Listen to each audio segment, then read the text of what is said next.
Okay, I think we can get started. Hi, everyone. Welcome to the UN STI Forum. Thanks so much for joining our panel on innovation and education. My name is Jen Young-Perlman, and I'm really excited to be moderating our conversation today. I'd also like to give a big thanks to the United Nations Department of Social and Economic Affairs, and also to Results for Development for hosting this event today. If you're just coming from the first panel on education, then you've already heard about some of the awesome innovations happening in STEM and digital skills training, and also in the field of literacy. Now that you're here with us, it's my pleasure to introduce you to another round of pretty remarkable innovators and entrepreneurs. So for the next 55 minutes, you're going to hear about innovations that are expanding access to high quality learning, particularly in Africa, and also the impact of the pandemic on those innovations. You'll hear from Tae-Young Kim of Enuma, a 2019 X Prize winner. You'll hear about how they're expanding their tablet-based Kitkit school to more communities to support early learning. And they're doing this for free, by the way, in direct response to COVID. You're also going to hear from Heather Beam, who founded the Practical Education Network while she was a student, a PhD student at MIT, and is now reaching thousands of teachers in Ghana with hands-on training that, because of COVID, has had to shift to a virtual model. And you're also going to hear from Doreen Kessie. She's the Chief Business Officer at Ubongo, which is an organization that is reaching over 24 million kids throughout Africa with really fun educational programs on TV, radio, and mobile phones. And I think you'll find, as I did when I met each of them, that they all have in common a pretty fierce passion for education, but also, I would say, a resilience in the face of a pandemic as they continue to support learners. So I'm excited to dig into this topic with all of you in the audience and, of course, our panelists. And it's a topic I care pretty deeply about, not only because I'm the daughter of a woman who is constantly innovating in her classroom to turn her students into lifelong learners, but because I spent the last 6 years at Pearson leading a campaign to raise awareness of the global literacy crisis and to really accelerate innovation to help more families and more communities reap the benefits of literacy. And we launched our campaign at the same time the Sustainable Development Goals were adopted in 2015. And I think what was compelling then and remains compelling now is how all of the Sustainable Development Goals are interlocked, where progress on one goal can really affect progress on all of the goals.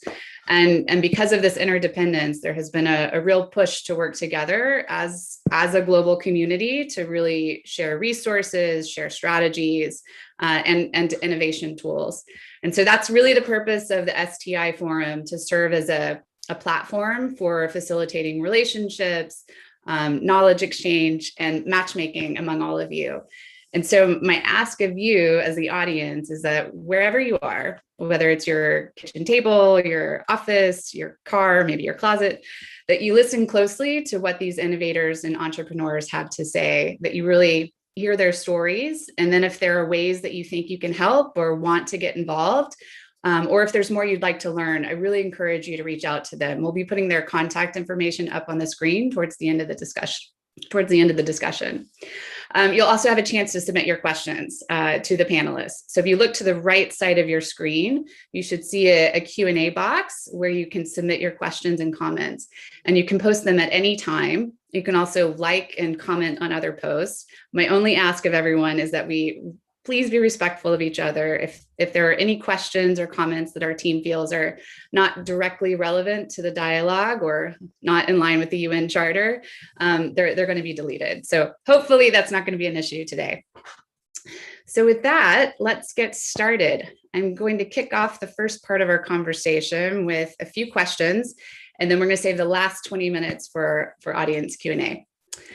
So Doreen, it would be great if you could start us off. Would love to hear about Ubongo. What is it? Why is it important? And if you could, I'd also love to hear about a magical moment you've experienced while also working for Ubongo. So please. Thank you so much, Jennifer. Thank you so much for this opportunity. UN STI Forum, very excited to be here. Yeah, so Ubongo is a Pan-African social enterprise that reaches 24 million kids through our free, localized, engaging edutainment programs, which we distribute across Africa through TV, radio, and mobile phones. And we leverage these technologies because this is what kids in Africa have access to. Most kids have access to these mass media technologies. Currently, we have the largest classroom in Africa, and we produce two shows, Ubongo Kids and Akili and Me, which are very Afrocentric and teaching kids ages 3 to 6 early literacy, numeracy, and life skills. But also, Ubongo Kids is focusing on math, science, and character strengths as well. So our goal is to equip Africa's next generation with the education foundation, critical skills and mindsets to not only change their lives, but also their communities for the better. To share a magical moment, I would say one of the things that we do quite a lot is user testing with kids. We are always testing again and again throughout our production process. So when we developed characters for our show Akili and Me, the obvious thing to do for us was to test with kids and see what they think. And so we had Father Lion and Mother Lion, and obviously Father Lion has a mane and Mother Lion didn't. So when we asked kids to share with us, like to show us the Father Lion, they told us that Father Lion was Mother Lion and Mother Lion was actually Father Lion. And when we asked them why, they had pretty good reasons. They said because, Father Lion has long hair, so that should be a mother, and the lioness doesn't have long hair, so that should be the father. And that's what they have seen in their communities. That's what they know mothers and fathers to look like. So for us, it was just a great reminder of the importance of treating kids as partners rather than just like beneficiaries, but really as experts, and really bringing them through the process and testing with them through and through to figure out what it is that they think, what it is that they know already. And so it's just a great reminder for everyone creating content across Africa for kids to really learn from the kids. Yeah. Thanks, Doreen. I also learned a fun fact about you. You are one of the voiceovers for one of the characters. Is that true? Yes, I do the voice of Ngedere, who is the monkey in Ubongo Kids, and it's so much fun. I love it. Yeah. Thanks, Doreen. Tay, why don't you tell us about Kitkit School? All right. Yeah, thank you, Jennifer. And also very happy to be here to represent Enuma, mission-driven edtech company, and to share about our innovation. So for this question, I actually thought of these 3 keywords that could hopefully help you remember about us after the session. So the first is Kitkit School, second, Elon Musk, and third is global literacy problem. So Kitkit School, Elon Musk, and the global literacy problem. Our innovation is a tablet-based learning application with a very fun name called Kitkit School. So uses a gamified curriculum that is highly intuitive and is able to provide a really engaging and enjoyable learning experience that it empowers the children to be independent self-learners of basic literacy and math. And that's true even for children who may have very little or no literacy skills at all. We're proud to say that the app is a co-winning solution in the $15 million Global Learning X Prize competition that was funded by Elon Musk to develop a scalable software that'll help solve the global literacy problem. We know that about 60% of the children in the world do not have sufficient literacy skills, that the majority of those children are actually in school. So while we need to continue to build more schools and develop more teachers, we believe there's a critical role that a software company like us can play to contribute to tackling the global literacy crisis. So we're happy to see our solution today is being provided to many children in diverse contexts, both within school, out of school, in refugee camps, and in remote villages with no internet access. And while we're thinking about this very global level problem, I think the little magical moments that kind of fuel us and keep us going are, well, for me at least, I would say it's the single most enjoyable moment would be probably when we're giving Kitkit School to children for the first time and seeing them smiling, laughing, and really enjoying the product. But not only that, but knowing at the same time that they're really engaged and really learning. I think if you're an educator or a parent, you would understand the feeling that you get when you see a child really clicking and enjoying the process of learning. So hopefully we can make that a reality for more children in more places. Thanks, Tay. And am I right, the Kitkit School program will be available for free for download until the end of the year? Yes, that is very true, since last year. Yes. Excellent. Please download more. Thanks, Tay. Heather, do you want to tell us about Practical Education Network, also known as Penn? Sure, I'd be happy to. Hello, everyone. My name is Heather. Happy to be here with you all today. So the reality in the African education context is that resources are very limited. There's very little resources for materials. There's very little resources for training. And so this is what we hear when we talk to hundreds and hundreds of science teachers on the ground here in Ghana, that they want to engage their students in active learning, but they don't know how to, given the materials that are available to them right around them.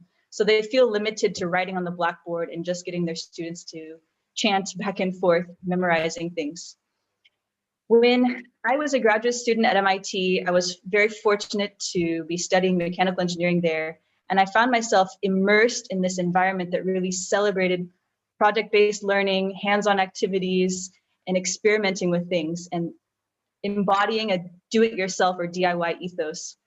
And so I set off on a mission about 5 years ago here in Ghana to equip teachers on the ground here with that same ethos, that do-it-yourself mindset and ability to see what's around you and repurpose materials in your own environment into really meaningful teaching and learning materials.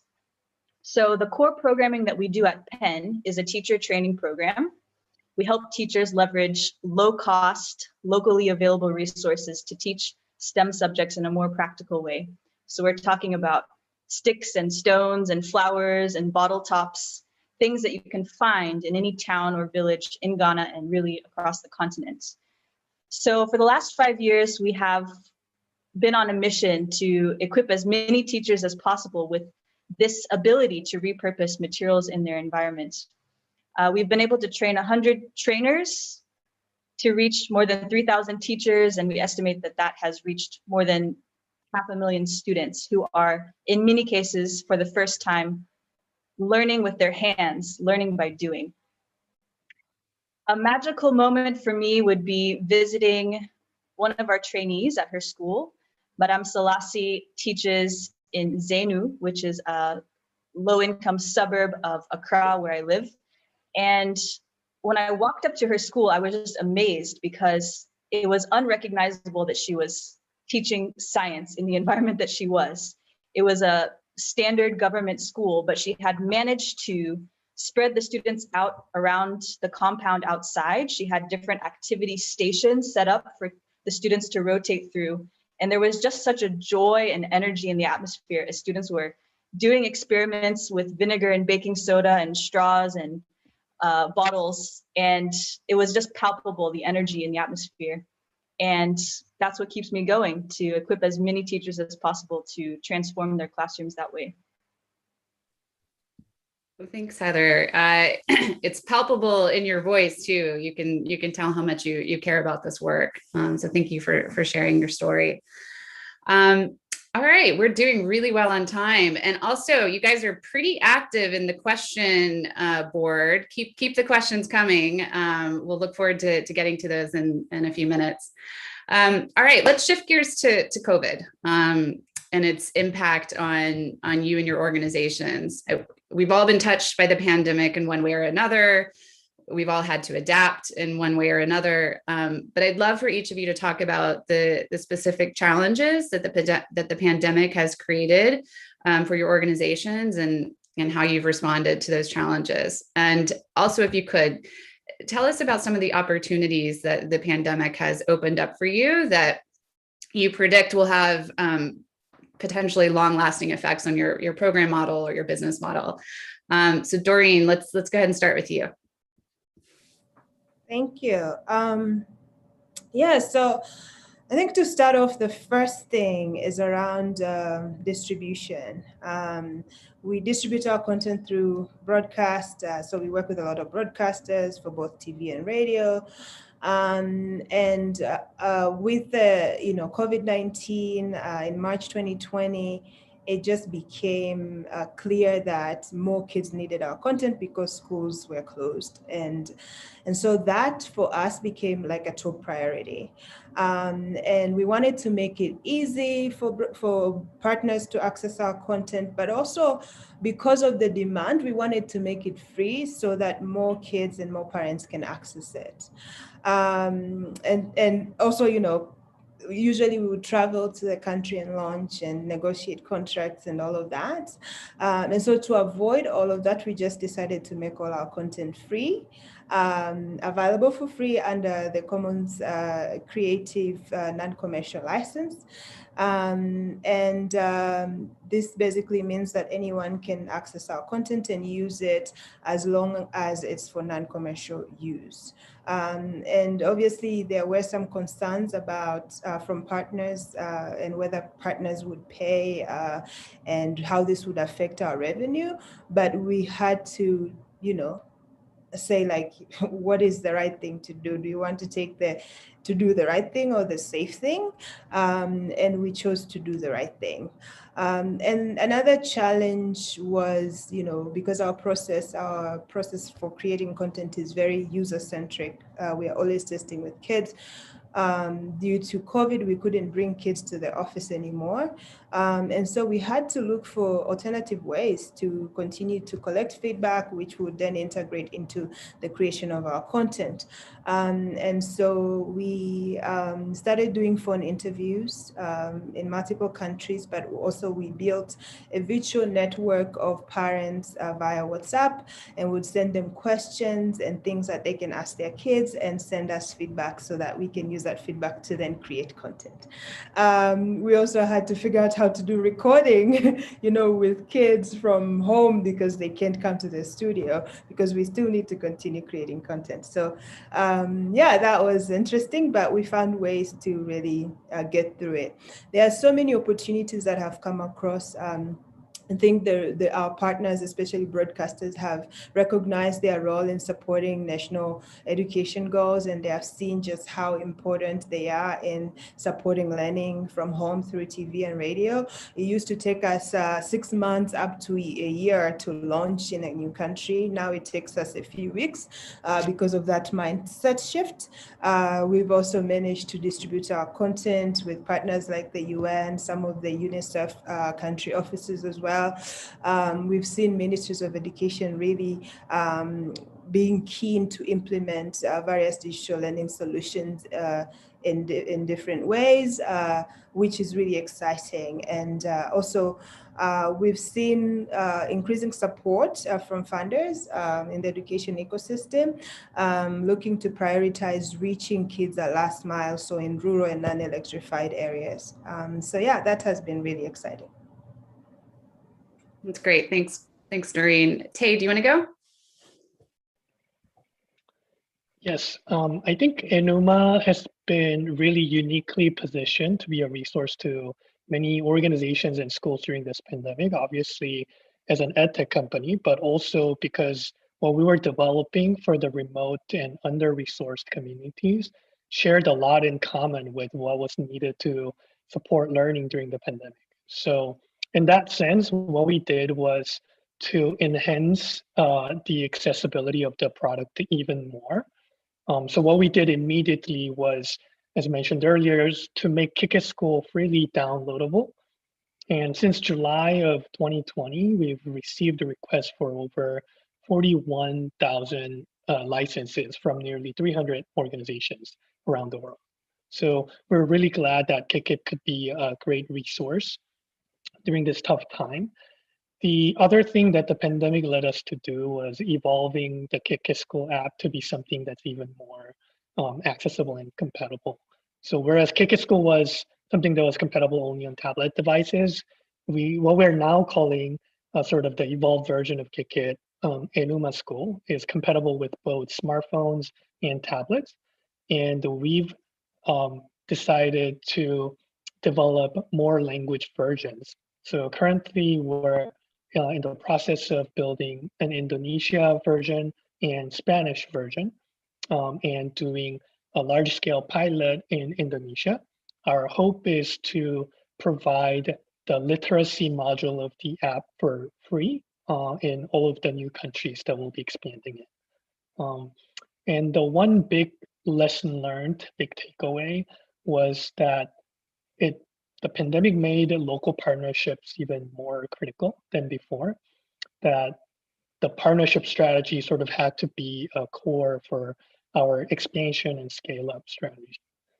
So learning to trust and lean on the local partners even more, and actually setting ourselves up to be better equipped to do that in practical things like working remotely and building training resources and building new channels for distribution of our solution.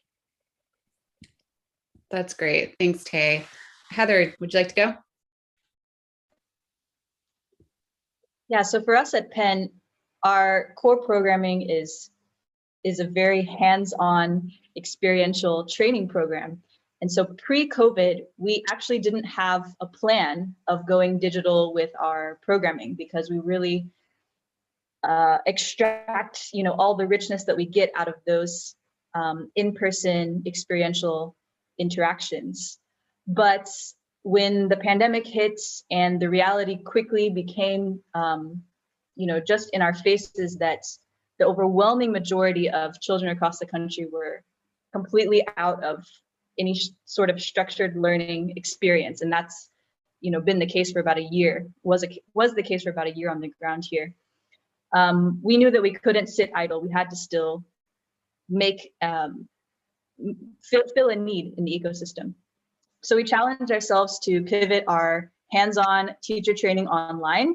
And I'm very proud to say that we were able to do that within about 6 months. We translated the first now 2 stages of our teacher training program into a combination of videos and live sessions.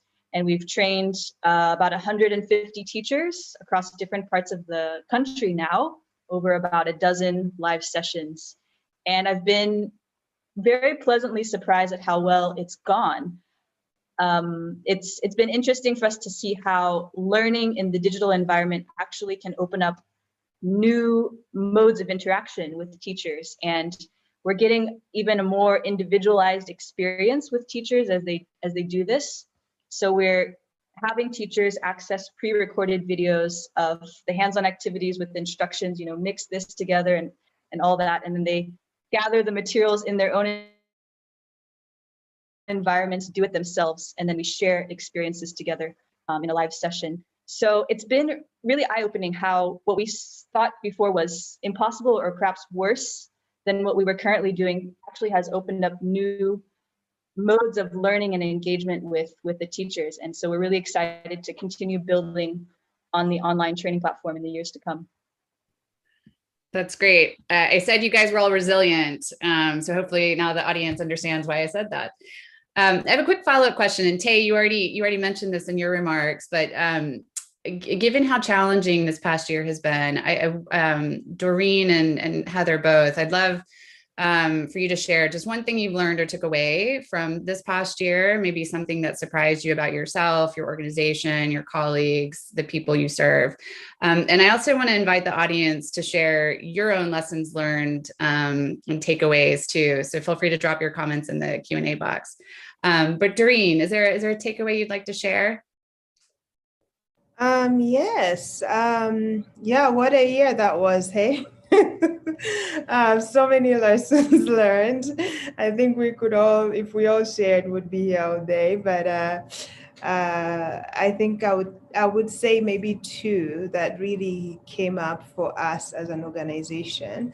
The first one, it's a lesson we've always like had top of mind, but it was really highlighted in 2020, and it's the importance of staying authentic to our mission.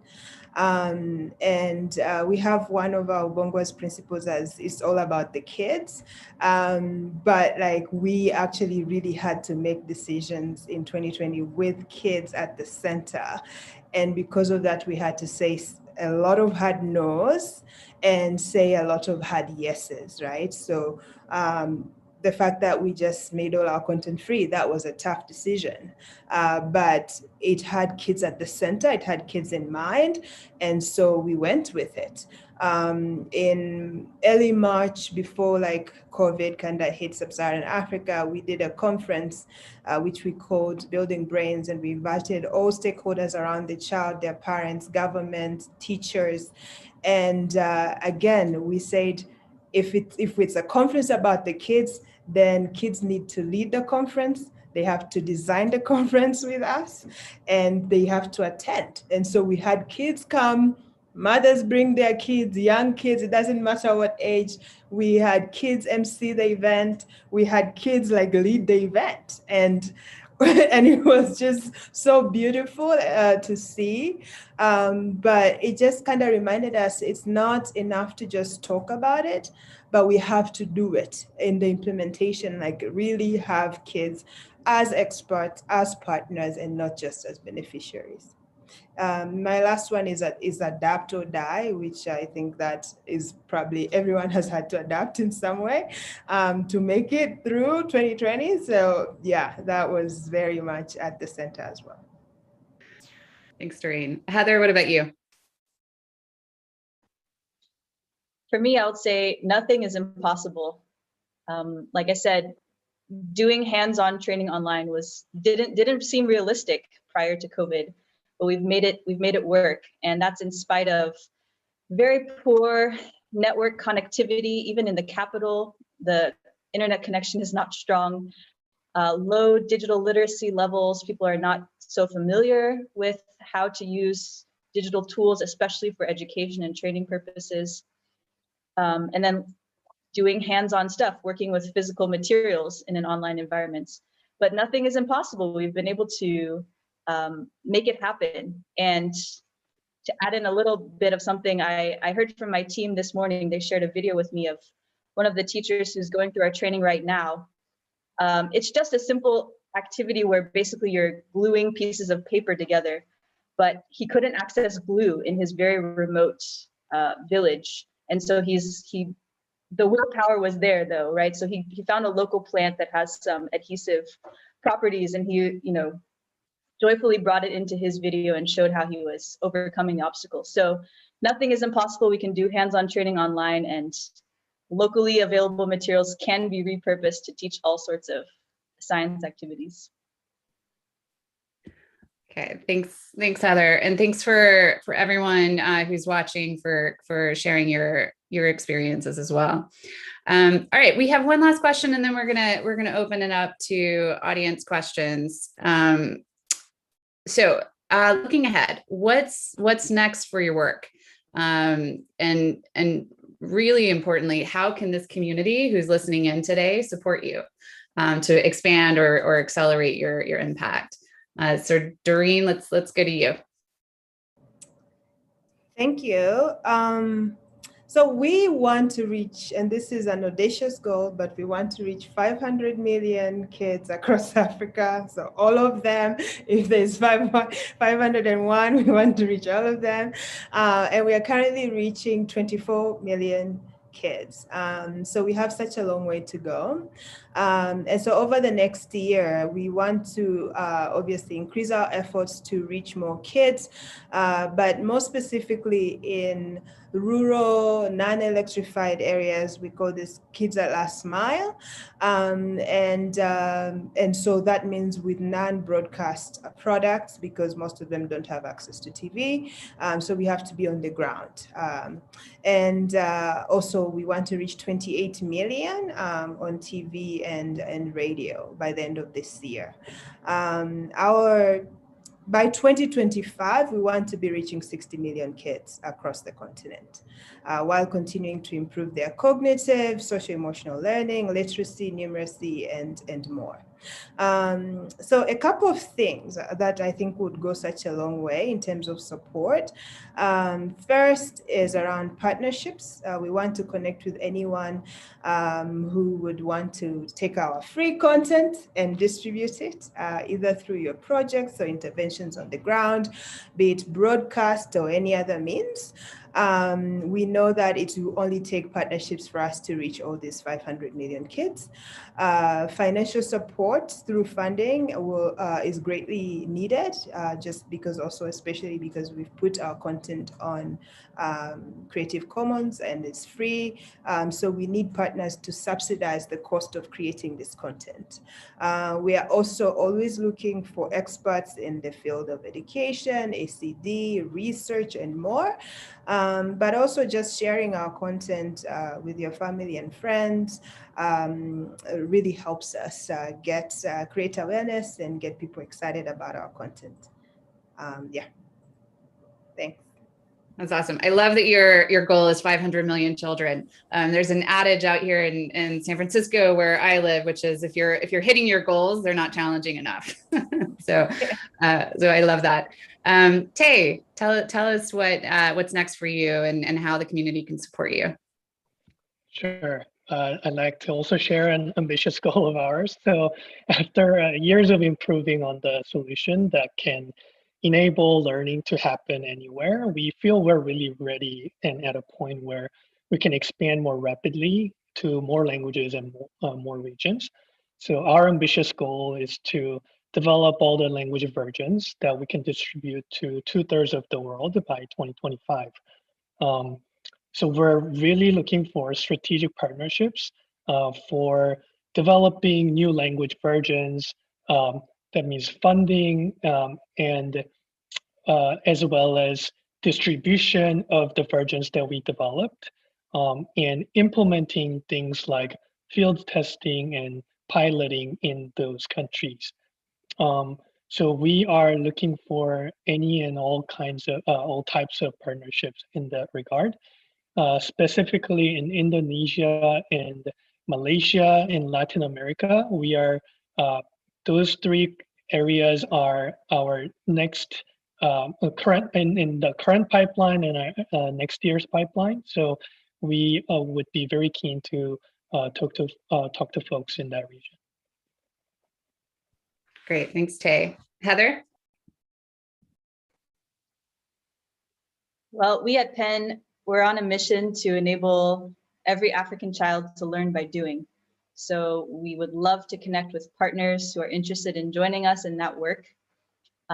Immediately, we're thinking in terms of going deeper and then going broader. So going deeper here in Ghana, we are looking to start building out a dedicated advocacy arm to start and really hone the message that's out there in the public sphere about what STEM education means and what value hands-on learning can provide in the local context, so that we move the conversation a bit deeper and expose the wider population as to what STEM and hands-on learning is all about. And then going broader, so online training will continue to be our full focus for this year, and then we'll look to see how we can adopt a blended model in the years to come. So we're looking for partners who can help us to continue translating the remainder of our training program to digital modules, and then partners who can help us expand beyond Ghana. We're really excited to find great partners to help this work go beyond the borders of Ghana, where we've been happily housed for the last 5 years. Great, thanks, Heather. Hopefully there's some folks watching who would be excited to partner with you in your expansion. And actually so turning to audience questions, and by the way, keep them coming. They show up on my back end here and I can see them as they pop in. So yes, keep them coming. But the first question actually relates to partnerships. And this is for all of you. What is the most significant partnership you have, particularly with the government, and why? And how did you develop it? So can you walk us through kind of the process and around your most important partnership? And whoever wants to go first. I'll go. That's a tricky question, especially if partners are here. They're all so special. They're all great. So let's not pick and choose. I would say, though, our critical partnerships with the broadcasters, because without them, we wouldn't be able to distribute this content.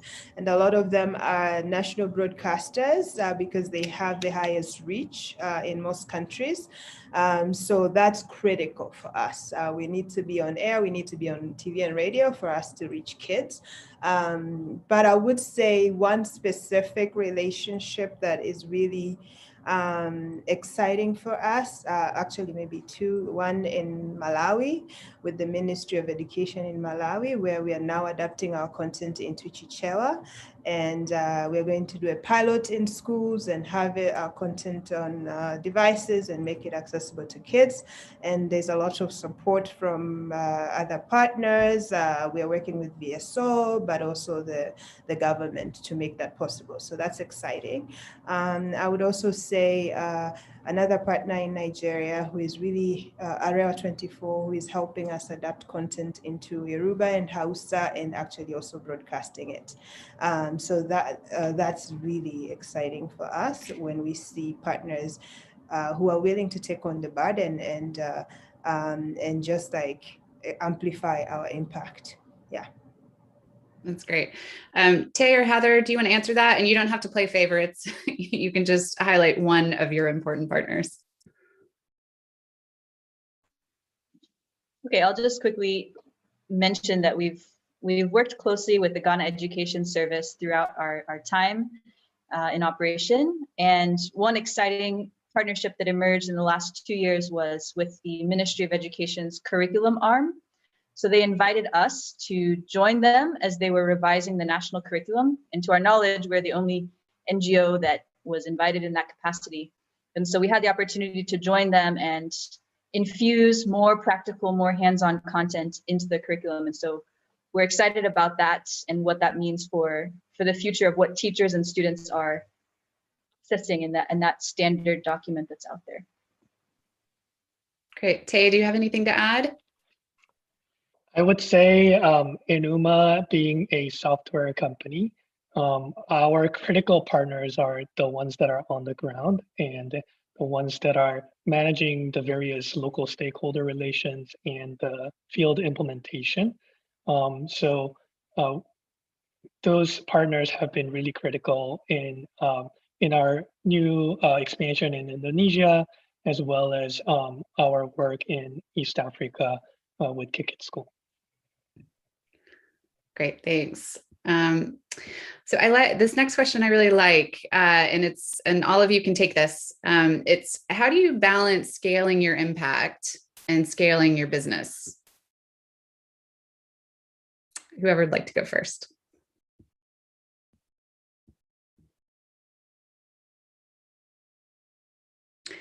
Maybe I'll pick on Tay. Yeah, this is, I think, a really tricky balance for everybody. One thing that really stood out to me when I first engaged with Enuma is the concept of universal design. The concept that if you design for the extreme end of the spectrum, then it'll be beneficial for everybody within that spectrum. And I think Enuma's being true to our mission to develop a learning resource that'll work for the people living in a very under-resourced communities and making the most accessible and hopefully most equitable and effective solution. I think we're at a point where we can really leverage that mission and yes, really scale up and have a great impact and hopefully a great business impact as well. Heather or Doreen? Yeah, so I feel like, well, that's a fantastic question, by the way, because I feel like we are always trying to answer it, even you know, every day, every week, we're trying to answer that question. And I think for us, we've had to really figure out what is it that we really care about. And it's the answer in a lot of cases is impact. For us, it's reach, it's learning outcomes and making sure we are reaching as many kids as possible. But a lot of times it also means less revenue. And so when it's less revenue, we have to say, okay, so who is going to pay for this then? But you kind of have to choose. In a lot of cases, it's not really so much a balance. You kill a revenue stream because, well, kids and parents can't afford to pay for this on the continent right now. So let's find philanthropists, let's find funders who will then subsidize that cost. And a lot of times we just have to find another way to basically achieve the impact that we want, but you can't, it's not all the time that you can still have the business and still have the impact, especially in the context in which we operate. We very much have to choose in many cases. Yeah. Heather, how about you? Well, for us, I think they go hand in hand. I think that from the beginning, we've designed the program to be such that whether you're in an urban center or you're in a rural setting, the materials that are the core focus of the training are things you should be able to find. And so as we do trainings, as we scale the program, the impact is also scaled. So for us, I think they pretty much exist together. So just building on that, and this is another question from the audience. You all have ambitious targets to reach, you know, thousands of teachers, millions of kids. How do you measure and evaluate your impact? And Heather, why don't we start with you? Sure. I get asked that question a lot, which like I mentioned, I was fortunate to be in an environment that really celebrated hands-on learning, but the reality is we don't have many research studies on the continent about what the effect of hands-on learning is. So we've done 2 rounds of a controlled research study with public schools in Ghana to see what's the impact on students as their teachers go through this program. So in the recent round, we had a Penn trainer visit a public school every week for an academic year, equip that teacher with one hands-on activity they could do to teach a topic, and then they would visit again that week to observe. And we measured at the beginning of the year and at the end of the year 2 main things: the exam scores that students had, and then their attitudes towards science. And we had half of the schools receiving the training and half of them not receiving the training. So we compared the difference over the course of the academic year between the 2 groups. And we found that the students who were regularly receiving, whose teachers were regularly receiving hands-on science training, the exam scores increased 97% more than the increase that the students had in the schools that were doing business as usual. And these are final year junior high school students who are about to enter senior high school. And the second thing we measured were their attitudes towards science. Do they enjoy talking about science outside of school? Do they see themselves pursuing a career in STEM? And what we saw for that was for 6 out of the 7 questions we asked, the students in the experimental schools, their responses went up over the course of the academic year. And for 6 of the 7 responses, the students in the control schools either stayed the same or went down. So simply by sitting in class for a year, in business as usual conditions, students are losing interest in science and STEM.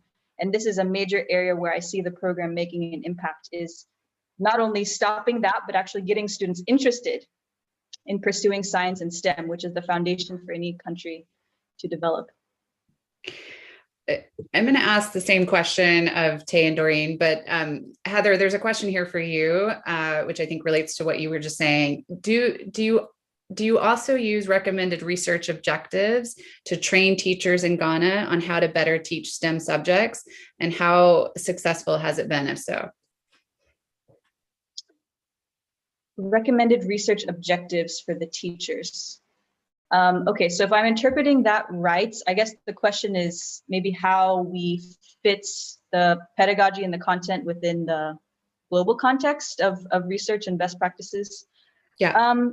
Okay, so yes, we do situate ourselves within the constructivist theory and try to build our content and our training around that, but also very much looking at cultural relevance, using local materials and applications in real life here that students can relate to. So we kind of sit in the merger of those two worlds of constructivism and then cultural relevance in the Ghanaian context and African context. And so we do use both of those schools of thought to inform the design of our training. Okay, thank you. Doreen, I want to ask you the same question about impact, how you evaluate it. And as you're doing that, there's another question specifically for you. How do you measure the user testing with kids with special needs? So maybe if you could address that as part of your impact measurement process. Yeah, thank you. So far we've done several randomized control trial studies in Tanzania, in Rwanda, and in Nigeria. And it's, depending on the study, we've kind of focused on specific things. So we've done one on Akili and Me where we've, measured learning outcomes on literacy and numeracy. And in Tanzania, we've seen that kids who watch Akili and Me have 12% higher school readiness scores than the control group that didn't watch or watched other content. And also in terms of like math and numeracy skills, they outperformed their peers by 24%. And also like caregivers, because we create content for caregivers, parents to really basically encourage parents to get involved in their children's learning. And parents who watch our content and engage with it are 12% more likely to actually read to their children than those who have not. So we've been seeing quite significant results across the board, because we also wanted to understand what happens when we take content in English and adapt it into Kinyarwanda and broadcast it in Rwanda. Is it still effective? And we've seen that it is. So that's very exciting, because then we can adapt it into various African languages and take it to other countries as well. In terms of doing user testing with disabled kids, so we've been working with partners to help us adapt content for disabled kids. Right now, we've done sign language in Kenya, and I'm not going to share any specifics on how we've done research on that, but it hasn't been any like a randomized control trial study or anything. But they are the experts on the sign language, and they have done that. I don't have the details of how that's been done. But we've also incorporated kids with disability in the show. We have a child with albinism on the show to create to promote inclusivity and diversity as well. And we are continuing to do that in various ways. So yeah, I would say, there is more work for us to do around just like integrating, doing more content that is more accessible to kids with disability. But we've already started to do that with partners. Yeah. Great, thanks, Doreen. Tay, do you want to talk about how you measure and evaluate impact? Sure. So during the X Prize, there was a 15-month-long RCT using EGRA and EGMA to measure the improvement of children in literacy and numeracy. So that study was probably the most rigorous RCT that we've done for monitoring and evaluation. It was also accompanied by a social emotional impact study for the X Prize. So those materials are all available on our website for reference from partners. When we are conducting projects with other partners, we do document case studies for a number of our projects. Many of them include assessment using a Grand Enuma, or our digital assessment tools that we developed based on EGRA and EGMA. So it was a digital adaptation of that assessment. The most recent one, I think, was with the International Rescue Committee with the Bangladesh Rohingya refugee projects.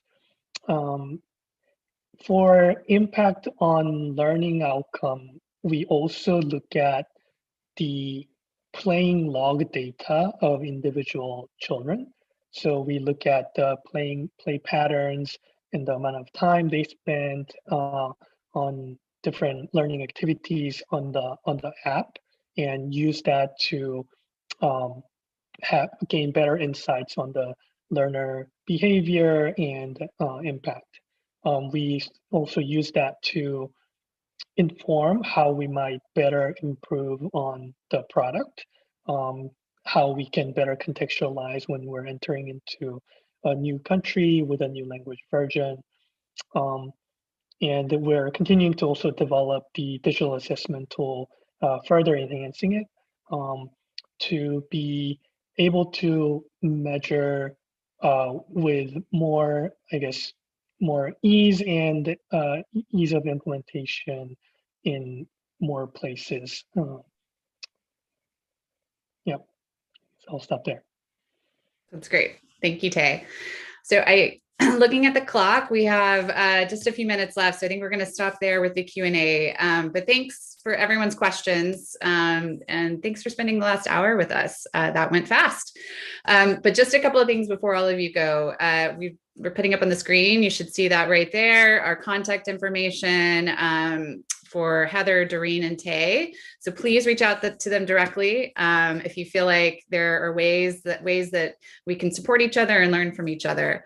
And lastly, with our 3 minutes left, I wanted to give our panelists the final word. So could each of you take 30 seconds, no more, please, and tell us any final comment, insight, or takeaway from today's conversation that you'd like to share? And maybe Doreen, we'll start with you. Yeah, thank you. I would say maybe I would just want to emphasize on let's co-create with kids. I think for all the partners out there that are really building education solutions for children, let's include them in the process of creating that solution. Thanks. Tay? Personally, I think it was a really great opportunity to reflect on our work and to think about the meaning of our work. I think it was also very encouraging to be in this group with fellow innovators and the community of people that are really pushing for innovative approaches to making the world better in all different facets of this society. So I think it was encouraging and inspiring to be here today. Great. Heather? Yeah, I've enjoyed this conversation and being here with folks who've made such immense impact at scale. So I'll just reflect on the fact that COVID has really brought into prominence the need for educators to be able to deliver content and deliver lessons in their own context. And so that's the space that we're excited to try and keep building teacher capacity in for us at Penn, to equip teachers to be able to make use of what they have around them. And I think that COVID has also shown us that digital tools are a possible platform for hands-on learning to happen. And so once again, we're excited to partner with any of you who want to help us make that a reality in more places. Awesome. Thanks to everyone. We are ending on time. If for some reason you didn't get the contact information, reach out to the forum organizers. We'll be able to connect you, or Heather, Doreen, and Tay are also all on LinkedIn. So I'm sure you can connect with them that way as well. So thank you for sharing your time with us today. Really appreciate it. Thank you. Thank you so much. Bye, everyone.